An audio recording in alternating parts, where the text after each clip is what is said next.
It's December 26, 2013, and this is the 40 and Slip News.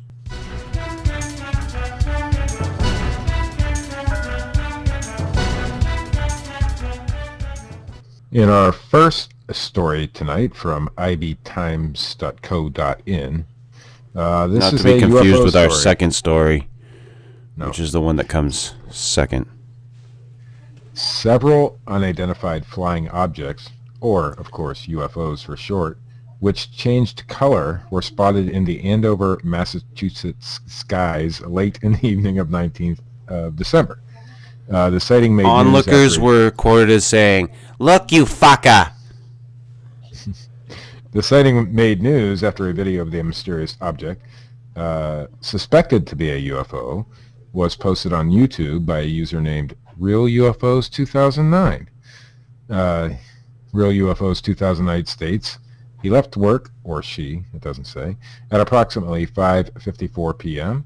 They came out of the building, which faces north towards the river. The sky was clear, you could see stars, no precipitation, and it was dark. The eyewitness described immediate... As opposed being light and seeing the stars. Immediately they noticed four lights traveling across the sky from north heading east or southeast and gaining altitude. The first three lights were in a triangle formation, and the fourth light traveled behind the triangle. There was no noise. The eyewitness is said to have spotted many flying objects in the So same the night. nose, the wingtips, and the tail. The eyewitness went on to Just say... saying. The eyewitness went on to say, I then witnessed light after light come off the horizon from the north and travel the same pattern. It was a same line speed. of Amazon drones. Last minute Christmas shopping. Probably about 12 more lights total. Some came off the horizon at a constant rate. I would guess they were about 30 seconds apart from each other and seemed to be equidistant from each other, coming one by Those one. are called airplanes taking off. Others came out perhaps at a 45 or 60-second interval. All lights traveled at a constant speed, at the same speed as the other lights, and all traveled on the same linear path and seemed to eventually disappear. The triangle-shaped object found over Andover skies has now stirred up a public debate on YouTube, but some skeptics believe the UFO is probably only a drone controlled by a pilot on the ground. Ah, see what I tell you. Yeah. I'm going to start a YouTube channel called Real Airplanes 2009, where I post video of suspected airplanes. I think you'll be able to get a lot of footage for that one. Story number 2. From UPI.com. Be This is the one you confused. were talking about earlier? Not to be confused with story number 3. Hey, Matt, this one's from your neck of the woods. Oh, my neck of the woods. Yes. I wonder what it could possibly be about. I bet you already know. From Adair, Oklahoma. An Oklahoma hunter says he captured video footage of a kangaroo. Oh, my hopping God. around while he was out I never hunting in saw an that open one field. coming. Captain Kangaroo? Andrew Rice said in a Monday Green posting Jeans? on his Facebook page, he was out hunting for geese near Adair, Oklahoma, when a kangaroo hopped past him. KJRH-TV. Tommy Tulsa, Kangaroo Oklahoma, down, reported love. Thursday. KJRH, Channel 2, Tulsa. Mr. Rice is quoted as saying, all right, so I'm pretty sure this was the most craziest thing that has ever happened to me while I was hunting. And Rice wrote that in the message accompanying his video of the incident. The video posted Monday had more than 16,000 views on YouTube by late afternoon. Thursday, Rice said the video posting has led to more than 400 friend requests. You know, just to set the record straight, even though this seems a bit odd, this is literally like the third or fourth time in my life that I've heard about kangaroos being spotted randomly in Oklahoma. Okay. Yeah. Get it? Oh, Yeah, I got it. See what I did there? But I will also state that there used to be an exotic animal farm in Adair that caught fire and some of the animals escaped. Tommy And in our next Kangaroo down, love. From Yahoo. From Yahoo.com. Wait, which story number is this? 3. 3, okay. Trace. Yes. Do you want a haunted house? For those of Yes. the Dominguez There's persuasion. one for you in Dunmore, Pennsylvania. Greg Lesson has a beautiful house for sale in the borough of Dunmore, Pennsylvania. For only $144,000, you can have a 112-year-old Victorian home, complete with 4 bedrooms and 2.5 bathrooms. It features bay windows and a study with stained glass windows and a moving bookcase, a large attic, and a wet bar, amongst other things. There's only, And the tormented dead souls of numerous individuals. there's only one small catch. It's haunted. According to the real estate website Zillow in-house blog, Mr. Lesson of Pennsylvania is putting up his home for sale with the caveat that it features paranormal activity. The movie? In the description of the home, he writes, slightly haunted. Nothing Just serious. slightly. Nothing serious, though, e.g., the sounds of phantom footsteps, a strange knocking sound followed by a very quiet, hardly noticeable even, scream at 3:13 a.m., maybe once a week, twice a week tops. That's And the, slightly. And the occasional ghastly visage lurking behind you in the bathroom mirror. Even still, Bloody this Mary? occurs very rarely. Yeah. Even still, this Nice. occurs very rarely and only in the second floor bathroom. No, I meant I could use a Bloody Mary. Right. Okay, well, as long as the scream at 3:13 a.m. is barely noticeable. Lesson Depends on wrote, how sound of a sleeper you are. Lesson wrote this in a fit of honesty, he told Zillow. A fit When of honesty. Yes. So normally he's not honest.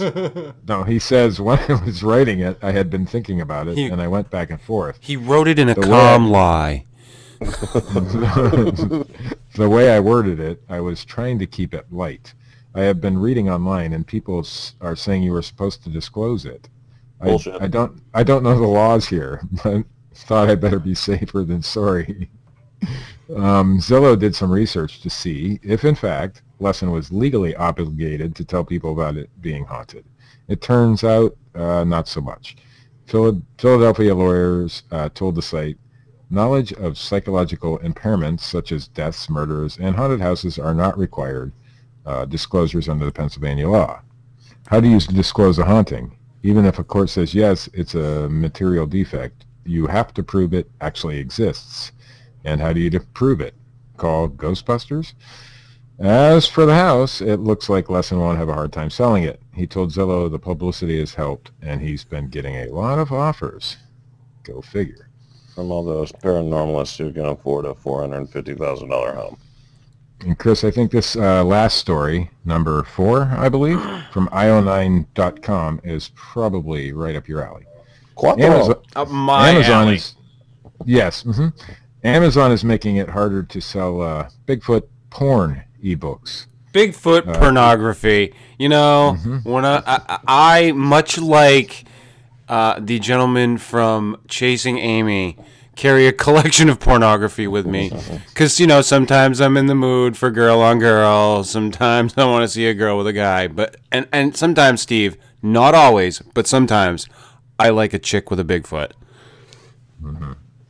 Erotica featuring Sasquatch, Minotaurs, aliens, and boar gods may not fit everyone's taste. Listen, Minotaurs I can do without. They kind of, you know... But some authors have made a killing selling monster sex ebooks. But some ebook retailers... Some notably Japanese Amazon, people have made a fortune selling tentacle monster sex.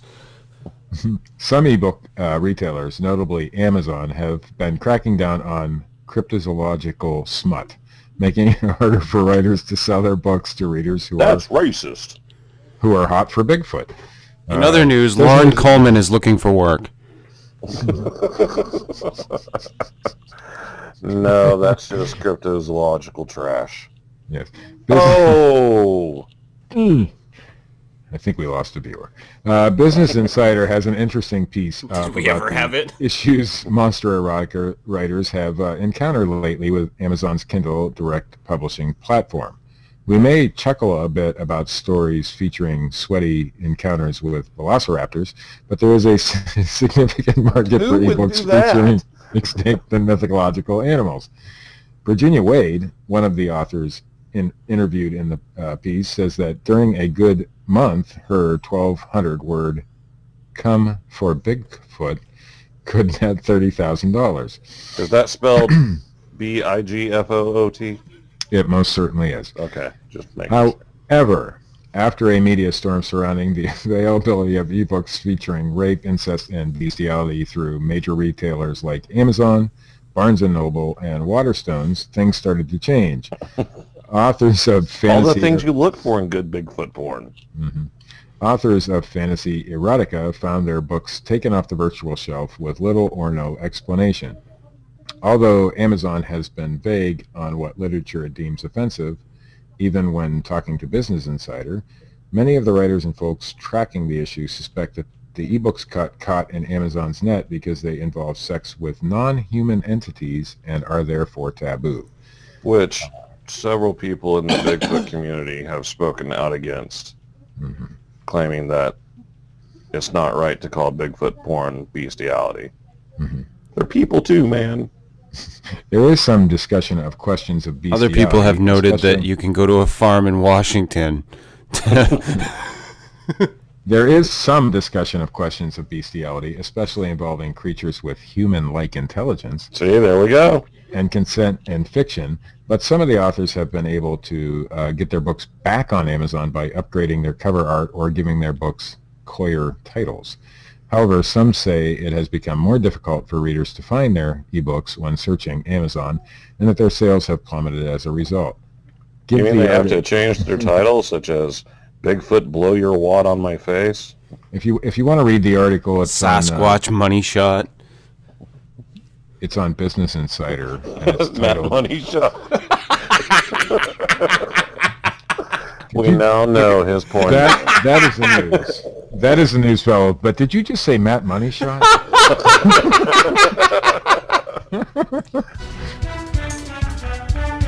Oh my lord! I was just about to look for "Come for Bigfoot" too.